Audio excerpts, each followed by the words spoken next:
Chef Office Show. Hari ini kita bakal ngebahas mengenai chef akademistis. Akademistis. Tapi bukan yang hantu Mistis. ya. Bukan Jadi kita akan berbicara mengenai pendidikan. Pendidikan. Chef ini sebenarnya pendidikannya dari mana aja mulainya, terus kemudian nyambungnya kemana, terus belajarnya apa aja sih? Oke. Gitu. Jadi orang kan semua hanya punya pikiran bahwa chef itu cuma masak, gitu. Paling di sekolahnya ya belajar masak lah. Apalagi sih? Mungkin di dalam sekolah itu ya banyak macamnya ya, bukan cuma masak doang mungkin. Jadi kita akan ngebahas itu semua. Dan mungkin sekolahnya juga mungkin ada yang di Indonesia, ada yang di mana. Mungkin kalau ada clue-nya tadi, sahabat dapur, ada yang bilang, "Wih chef, wah ini dari mana nih sepertinya?" Sepertinya berbau-bau ala Fransai gitu ya kayak Om. Gitu. Kayaknya kita bakal seru nih pembicaraan untuk episode kali ini ya, Ya. Om Zalman ya. Kita panggil aja deh langsung ya narasumbernya. Guys semua kita sambut Muhammad Lutfi. Waalaikumsalam. Silakan duduk. Alhamdulillah. Siapa lagi yang bakal kita wawancara nih Bang nih. Gimana kabar Chef? Alhamdulillah sehat. Alhamdulillah Suka sehat. dikit. Dan dikit Jos. Dikit aja dulu. Dikit aja jangan banyak-banyak. Jangan banyak-banyak. Nanti kita akan bahas lebih banyak Chef. Jadi sekarang dikit-dikit aja dulu. Chef, ini saya lihat dari CV-nya, ya panjang banget sebenarnya. Dan iya, ini panjang ini. Beredar Kayak- banget kayaknya ini pertanyaan. Ini sebenarnya kertas fax. Langsung. Cuma tulisannya dibikin kecil-kecil jadi cuma di kotak. Jadi sekotak doang. Iya. Dibersihkan. Chef, boleh nggak Chef diceritain Chef sedikit aja apa sih motivasinya mau jadi seorang chef? Seorang Muhammad Lutfi ini awal mula, asal muasalnya. Sebenarnya alasan saya pengen jadi chef tuh agak spesial sih ya. Mungkin ada beda. Saya doain makan. Doain makan. Gitu. Awalnya itu dari SMP. Ingat banget sih momennya ketika masakin pasta pertama kali buat ibu. Terus tiba-tiba kayak enak masak di situ ya, namanya anak kecil kali ya. Itu trigger, jadi Iya, trigger. kayak ada pride-nya, wah Motivasi. kayaknya enak nih kalau masak buat ibu, buat keluarga. Akhirnya dari situ akhirnya kayak masak terus. Entah kenapa kayak ini nih seru nih dunia ini nih. Dulu tuh belum tahu, Di keluarga nggak ada yang Nggak ada. terjun dunia kuliner. ada satu sepupu, tapi itu pun juga baru tahunnya itu pas sudah kuliah. Itu abang lu tuh yang itu sepupu lu itu chef. Oh iya, gue baru tahu gitu. Dan jadi awalnya sih dari situ, dari SMP itu disuruh masak sendiri, Iya. ngasih ke ibu happy, nggak trigger, masak terus, dan itu belum tahu dunia dapur sama sekali. Sama Jadi sekali ya. ya benar-benar gemerlap dapurnya itu yang benar, wah jadi chef, punya keren ya, baju putih, jago masak, ya kan, punya restoran, mikirnya gitu aja namanya. Masih ya ada kecil ya, SMP. Jadi yang memotivasi itu adalah ketika ibu suka sama masakan dari Iya, benar. Chef Lutfi. Oke, kemudian Semenjak habis dari SMP ke SMA itu masih senang masak juga kali. Selalu, sampai maksudnya kadang-kadang tuh bekal sendiri tuh bikin sendiri gitu ya. Terus kalau ada pasta pasti ibu manggil, besok bikin pasta dong, kangen gitu. Wah udah, alhamdulillah dari situ maksudnya belajar pelan-pelan. Nah, tapi setelah mau lulus SMA, justru pas mau masuk kuliah dan mau ambil akademi perhotelan, ditolak nggak bisa dua orang tua. Oh, dari ibu sama bapak nggak boleh? Iya, dua-duanya bilang. Pertanyaannya mungkin mau jadi apa gitu? Kamu bisa gitu. Nah, karena kan bahkan pas di saya masuk kuliah itu 2009. Itu tuh pun masih yang kayak dunia chef itu ya belum kedengaran sama sekali. Iya, Belum ada Master Chef, belum ada ya kayak YouTube tentang masak-masak atau apapun. Jadi kayak itu mau jadi apa sih? Tukang masak siapa sih? Di tahun-tahun itu kan orang cuma berpikirnya tukang masak itu ya cuma masak, toh gitu. Betul. Beda. Apa tidak diekspos gitu ya? Jenjangnya nggak ada sama sekali, nggak kelihatan. Jadi memang ya wajar juga sih kalau orang tua mempertanyakan, lu mau jadi chef tuh, terus future lu tuh apa? Iya betul. Nah terus itu tuh kayak program berdebat, habis itu juga kayak di forum keluarga ditanya ini udah mau lulusan, udah tahu belum mau masuk apa? Enggak kan, mau Iya. masuk kuliah inilah. Kenapa nggak masuk ini aja PTN perguruan tinggi negeri? Cobalah ambil ini, kan udah ikut bimbel juga. Iya. Ya. Cuman gimana ya, dalam hati anak kecil ngikutin kemauan orang tua, tapi dalam hati kecil pengen yang lain. Ini ujung-ujungnya yang kalah, Ya. kemauan kita juga. Tapi akhirnya bisa meyakinkan orang tua untuk hal tersebut. Akhirnya masuk ke sekolah siap awalnya atau SMK atau Ya. apa? Enggak. Jadi lulus SMA itu akhirnya saya melanjutkan ke PTN dulu. Alhamdulillah saya kuliah di mana dulu sebelumnya? alhamdulillah keterima dulu. Jurusan? Sastra Prancis. Ini kenapa kalau dibuka kita bilang wih chef ini dia masuk sastra Prancis. Sastra Prancis. Tapi dan itu benar-benar cuma satu perguruan tinggi itu doang yang didaftarin karena otaknya udahlah biar di sini gagal, jadi ada alasan buat ngambil ke tempat lain nih buat masuk akademi gitu. Ya. Walaupun nembus tahun tapi ya udahlah. Tapi akhirnya walau alam ya nasibnya jadi keterima sastra Prancis. Kasihlah surat penerimaan itu ke orang tua. Malam-malam saya ingat banget tuh malam-malam duduk bertiga sama ayah sama bunda. Terus saya bilang saya keterima nih, tapi saya nggak mau masuk sini, saya tetap mau sekolah masak. Dan waktu itu memang udah kasak kusuk sama orang tua nih nyari info sekolah masak mana. Jadi pengen orang tua nantang banget. Karena mereka mikirnya sekolahnya keras. Sekolahnya berat. Karena tapi di satu sisi saya tahu ya NHIT juga kan bagus-bagus banget gitu kan. Ditentangnya karena kayak enggak, kamu gak bisa masuk situ, cari sekolah lain.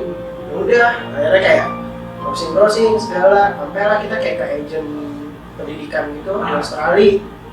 Agent pendidikan Australia dia menyarankan nih ada satu sekolah, ada 3 sekolah nih dikasihnya. Pertama namanya Meliu, itu untuk bisnis ekonomi. Terus satu lagi itu ada Kartin, Perth kalau nggak salah. Waktu itu otaknya di Australia aja lah, karena biayanya masih terjangkau pada tahun itu. Terus tiba-tiba saya yang nyotokan dia kalau sekolah perhotelan ada nggak? Ini ada 2, dia waktu itu ngasihnya apa, Melbourne Blue apa, saya lupa, satu lagi Le Cordon Bleu. Cordon Bleu. Nah, si Cordon Bleu ini pas ngeliat kan namanya catchy ya. Akhirnya kayak ngobrol brosurnya. Akhirnya kayak baca-baca, ada programnya segala. Tadi itu kita bahas tuh, sekolahnya kita bahas. Nah, sekarang udah berapa lama jadi chef? Total sama di sini ya, yang terakhir saya berarti saya start itu agak telat 2013 saya baru masuk, 2015 saya baru kerja. Jadi berarti 5 tahun ya, 5 tahun setengah. 5 tahun setengah. Di mana tuh biasanya, di hotel atau di restoran? Lebih banyak di hotel atau di restoran? Saya punya ego sendiri untuk karir saya. Saya nggak mau kerja di hotel. Pun kalau dapat di hotel, saya pengennya di restoran. Karena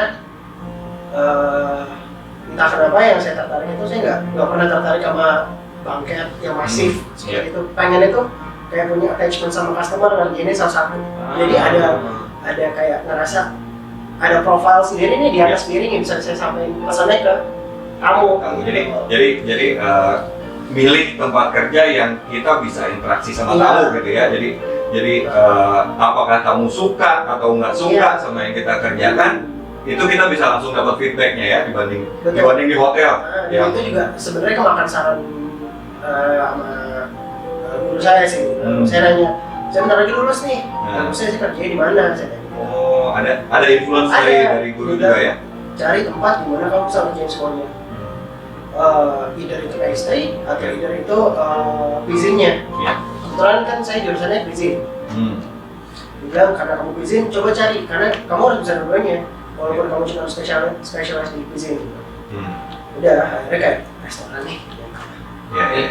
Pembahasannya membuat saya malah wow gitu kan, karena setiap orang punya jalan pendidikan masing-masing. Yang kemarin kalau kita lihat narasumber sebelumnya ada. Kemarin kalau kita lihat Chef Tony, dia berawal dari tukang cuci piring, tapi karirnya jenjangnya, kemudian dia belajar, kemudian dengan Chef Lutfi yang datang hari ini, dia bergejolak dari SMP, SMA, fight di dalam hatinya untuk tetap kuliah di kuliner, Betul. bicara dengan orang. Karena waktu pun saya pun gitu mengalami hal sama ketika orang tua saya nih, kalau berbagi pengalaman sama sahabat dapur, keluarga saya dari keluarga militer. Waktu itu dari mbak, bapak, ibu itu kakak itu di dunia militer. Saya disuruh untuk masuk militer dulu, tapi batin saya nggak mau. Saya ditanya sama orang tua saya, ayo kamu kuliah masuk tentara atau misalkan sesuatu yang negeri lagi. Tapi saya pengen dunia masak. Ngapain sih masak? Iya. Sama dilemanya seperti saya.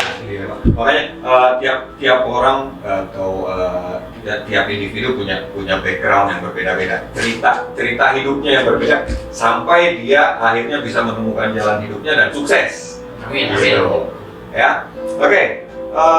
Sahabat dapur, kita lanjut lagi ke pertanyaan yang lebih dalam yang mengenai pendidikan dari beliau. Ini nih, jadi ini emang agak interesting ya, menarik banget sebenarnya. Menarik buat anak muda. Buat anak muda ya. Untuk jenjang karirnya pendidikan ini bakal keren banget nih. Betul. Oke, Chef, tadi diceritain kan ada dapat brosur nih pendidikan buat di Australia buat segala macam gitu. Terus gimana tuh ceritanya tadi? Akhirnya udah balik, itu dipegang terus lah akhirnya kan. Nah habis itu nggak lama saya dapat surat penerimaan itu, dan yang tadi saya bilang saya di 23 nggak tahu sama orang tua. Akhirnya orang tua bilang, kamu mau banget masuk ke sekolah masak ya? Iya saya mau, saya pengen, kayaknya itu ada cita-cita saya dari dulu.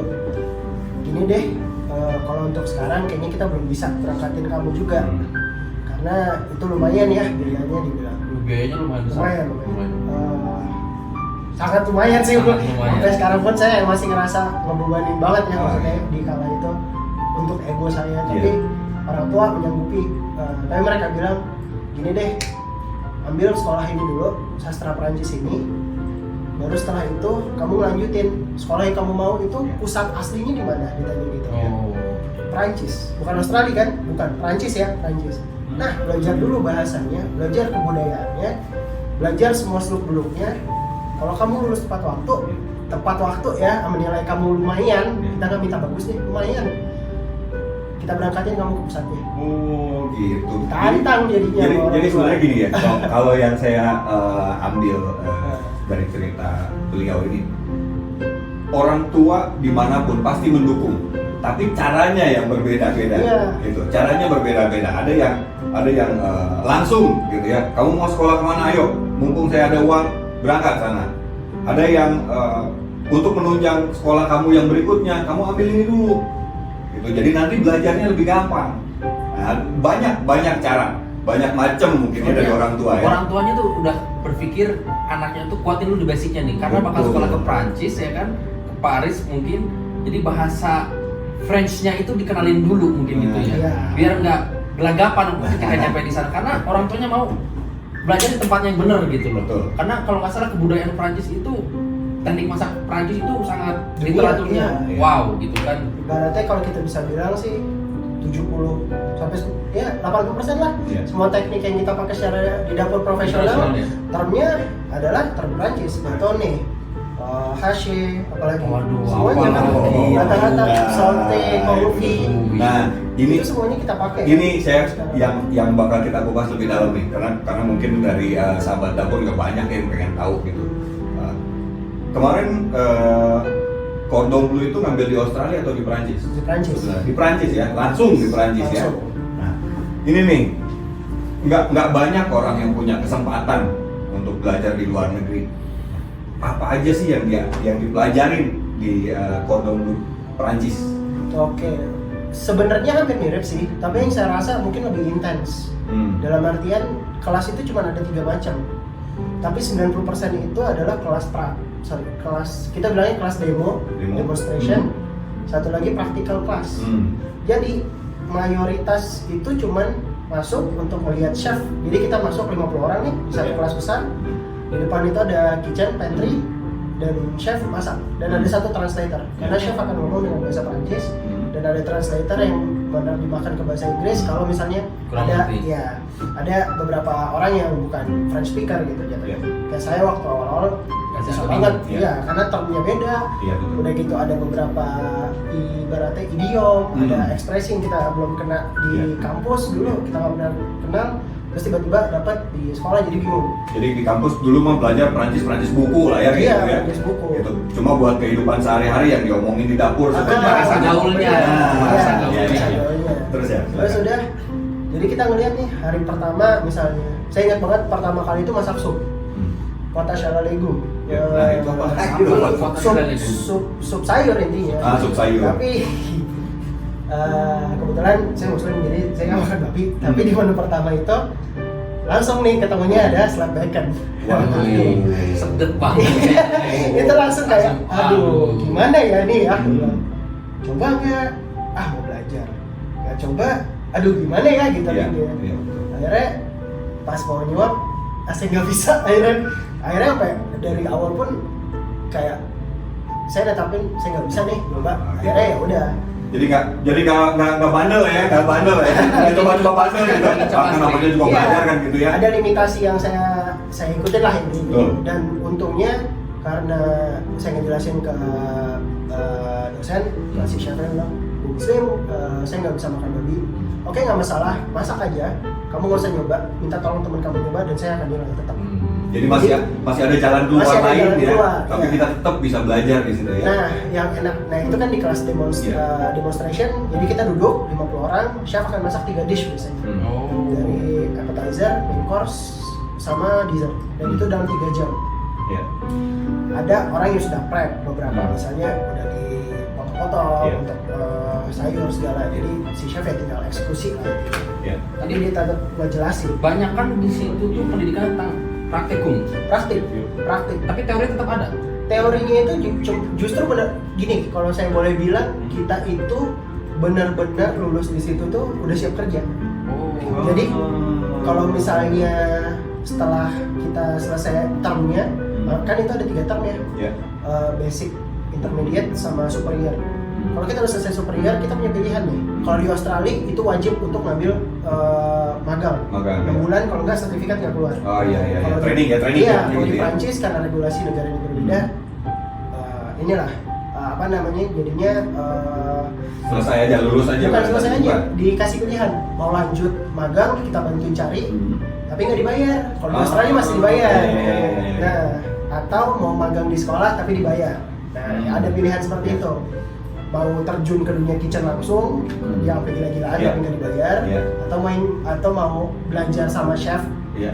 side by side benar-benar ngeliat tekniknya dia, Iya. jadi cara dia ngajar, dan di belakang itu juga kita nge-cater orang sih Gitu. untuk, jadi kalau kita jadi asisten di sekolah, Jadi ya, kayak asisten dosen gitu ya. satu jadi asdos. Hmm. Kalau kita lagi nggak ada kelas sama dosen, kita kerjanya di bawah prep untuk prep untuk demonstration kelas si chef ini. Jadi kita yang bikin buat kelas berikutnya. Iya. Beliau yang prepare. Iya, Jadi kita yang dosen. bikin juliennya, kita yang nangkep, iya semuanya Misang class. misang class. Misang Kita Misang class. kita ngambil misang class. Teorinya yang ada di situ tuh seperti apa aja sih sebenarnya? Kalau teori itu lebih gimana ya bilangnya? Satu pasti cut, tentang cuts, misalnya kayak potongan, gini, jenis potongan iya, ya? kayak gitu-gitu, jenis potongan itu benar-benar dikasih detail lah. Dikasih ini, jadi nanti si chef akan potong di Iya. depan, terus nanti ditaruh di atas tray. Ini yang batone, ini yang julienne, ini yang kare, Paisang. ini semua paisang, semua dikasih lihat, dan di buku itu juga ada. Tapi secara visual dia nggak praktek. Iya. Yang kedua teknik masak, Teknik masak. dan itu harus diingat. Jadi yang mana namanya deep frying, Iya. yang mana stew, Nah, yang mana kayak tapi gitu. jahatnya mereka benar-benar mintanya bahasa Prancis. Iya. Iya. Hmm. Jadi kayak Ya. jadi etouffee yang mana? Kalau lo masak kerang itu diapain? Kalau bordeles itu yang seperti apa? Terus saute itu yang kayak gimana? Pakai minyak atau enggak? Jadi itu ada term, termnya ya. ada term, terus juga ada ujian yang tertulis, ya itu yang ditanya. Gitu. Wow. Tetap. Ya. Oke, Chef, minum dulu, Chef. Oh iya, minum Yes, dulu. selain cutting buat vegetable, mungkin ada cutting buat protein seperti ayam atau misalkan beef kayak gitu diajarin juga nggak sih? Ada kita banyak banget sih pengenalan produk itu pas kuliah itu. Jadi kayak pengenalan cutting beef pasti. Jadi setiap resep pasti ada beberapa cutting yang diperkenalkan lah. Yang mana yang Chateaubriand, terus pakai yang kayak tenderloin, yang Chateaubriand kan tenderloin, terus ada lagi ini tuh ngekatnya gimana, habis itu sirloin itu masaknya kayak gimana, salmon. Satu orang satu bahan atau satu orang satu bahan. Jadi yang ini salah satu. Kadang kalau ada yang satu ayam itu berempat. Gua motong sayapnya, gua motong kakinya, lah gua motong apanya, kepalanya gitu kan. Tiga file kepalanya aja.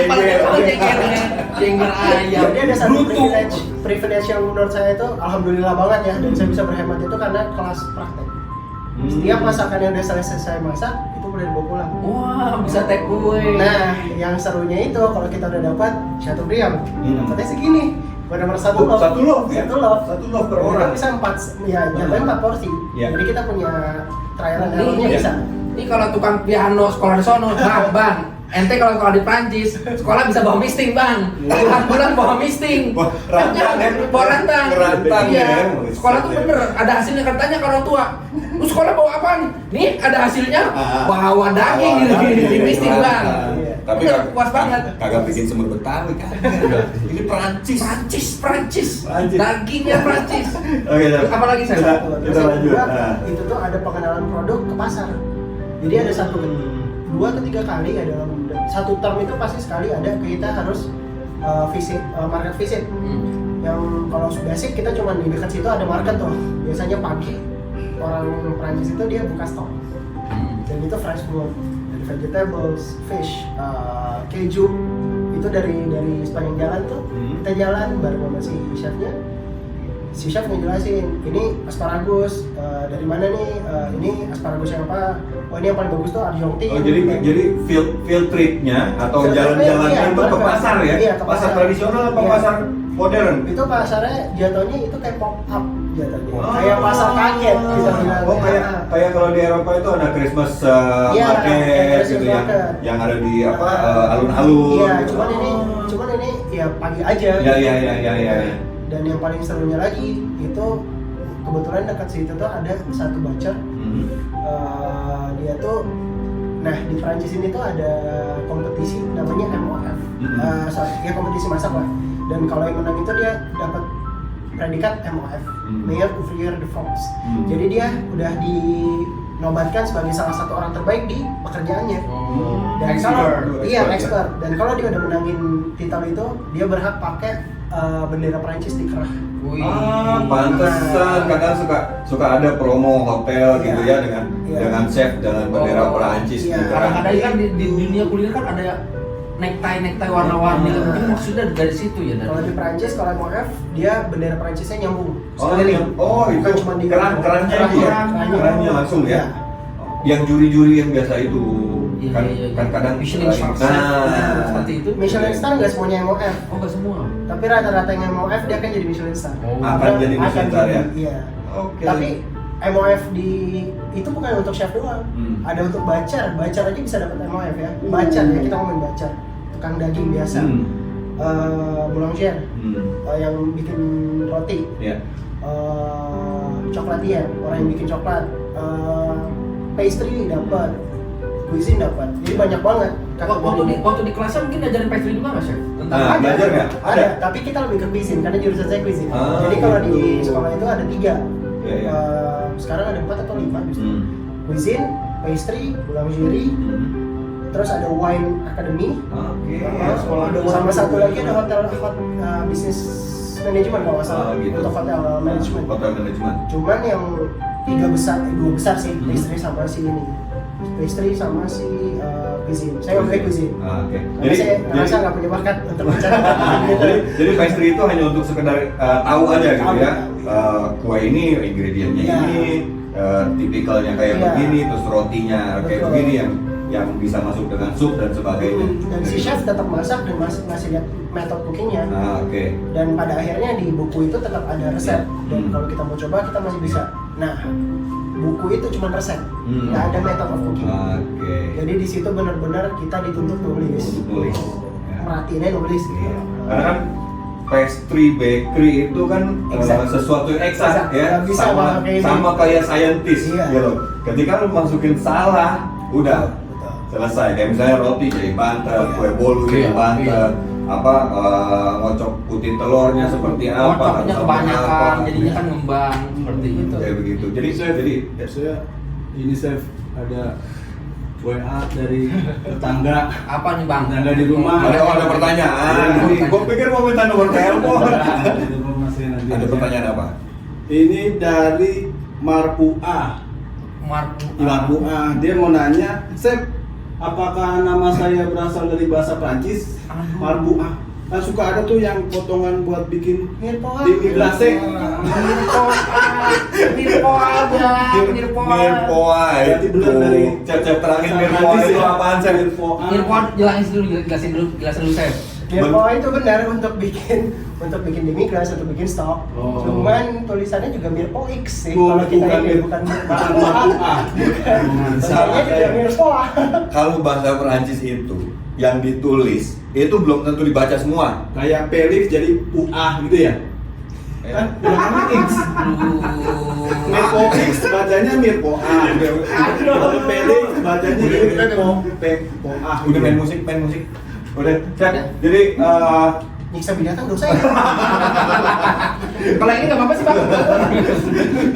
jadi yang dipelajarin itu banyak ya, bukan hanya sekedar masak, tapi basic dari teknik, Iya. dari ingredient, Iya. terus dari cara kita motong, dari cara kita anatomi dari hewan gitu. Ini bagian apa dan sebagainya. Ternyata even though science juga belajarnya terutama pastry dan baking, Iya, kan betul. kayak gitu. Dan satu sih Hmm. yang jadi apa namanya highlight buat saya di sana, yang kita pelajarin banget ya, Ya. gimana caranya ngebangun attitude industri. Dalam dunia kerja. Itu salah satu juga ya. Karena jujur ketika saya masuk di situ, saingan kelas saya itu bukan orang-orang junior yang kayak saya yang belum pernah masuk dunia dapur. Ada yang udah 10 tahun kerja, ada yang eksekutif chef. Mereka datang ke sana cuma buat ambil sertifikasi. Jadi bukan sekolah itu bukan hanya untuk Yang fresh yang fresh graduate. graduate dari SMA atau apa, semua ya bisa belajar di situ ya. Ada satu angkatan di angkatan saya itu umur 40 mungkin. Dia itu dulunya bisnismen Wall Street dan dia suka banget masak. Akhirnya dia ngambil sekolah itu. Dan sekarang akhirnya dia punya restoran ya di Paris. Luar biasa. Ngeri banget. Jadi dia emang kayak untuk banting setir ya, itu untuk beberapa orang yang ibaratnya udah punya bekal lah ya. Tapi banyak sih, ada yang waktu itu dia itu udah berapa lama kerja di perusahaan banting setir, akhirnya ngambil ke cuisine, akhirnya sekarang jadi kalau nggak salah dia jadi apa namanya manajer restoran atau konsultan, banyak yang kayak gitu. Oke. Yes, Banyak banget yang bisa digali di sini betul sebenarnya. betul banyak banget. Waktu kita sebenarnya nggak cukup nih om buat Sayang. bahas nih. Iya sayang banget. Jadi Sayang. buat sahabat dapur yang masih penasaran sama sekolahannya Chef Lutfi yang di Le Cordon Bleu, Le Cordon yang saya tahu itu chicken.